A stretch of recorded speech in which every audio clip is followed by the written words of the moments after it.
before we get started.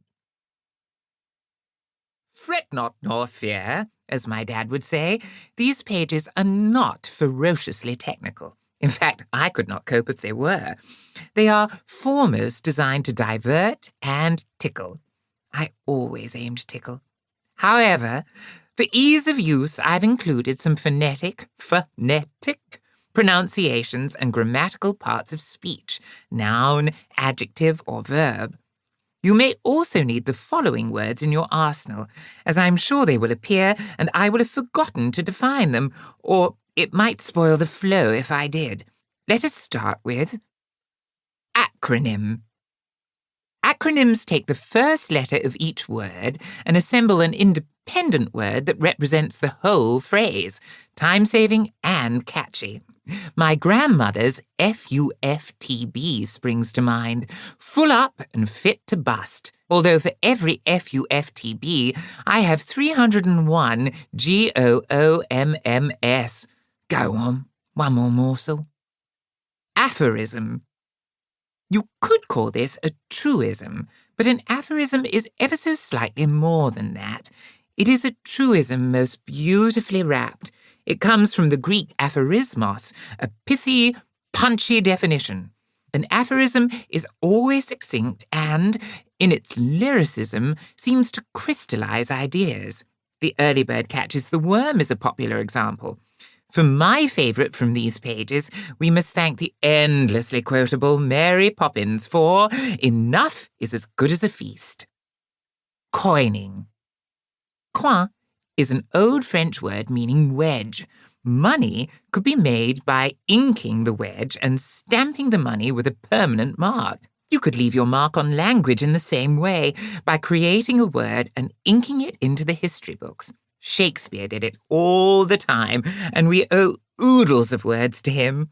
More on the bard in short order. Compound noun. Compound nouns are common because it is human nature when new things, roles, or places are created to describe them using existing things, roles, or places. So a lighthouse is like a house but with a giant swiveling light in it. A spaceship is a ship that can sail through space. Sometimes they are hyphenated, sometimes each stands alone while gaily flanking each other. Like my favourite, appearing shortly, powder room. Contraction. When a muscle contracts, it shortens, but still contains the same amount of tissue. This can happen with words, too. My Liverpudlian brother-in-law might offer me a bevy when I visit. This is a very attractive contraction of beverage, meaning drink. Although he has truncated the word, it has retained its full meaning. Eponym. An eponym is a word that comes from a person's name. A contraption might bear the name of its inventor. A profession, the name of one of the first successes in the field, as we will discover with thespian. A flower may even be an eponym if the curls of its petals resemble the curls of its namesake's hair, as we will discover with hyacinth. Etymology. Not to be confused with entomology, the study of bugs. Etymology is the study of the origins of words.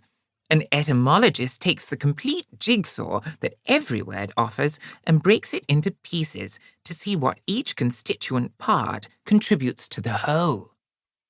Homophone. Homophones are simpler than they sound and are all to do with sound as opposed to, often, appearance. From the Greek homos, meaning same, and phone, meaning sound, the same roots found in homosexual, romantically drawn to the same sex, and telephone, a device for hearing far-off sounds.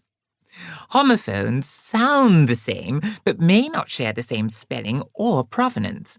Knights and knights to the ear are identical, but to the eye are not. Bats with wings and bats for cricket are identical to the eye and ear. So these homophones are dependent on context, whether scribbled or uttered. Idiom. Idioms are collections of words where the words themselves lose their respective identities to serve the meaning of the whole. An idiom that immediately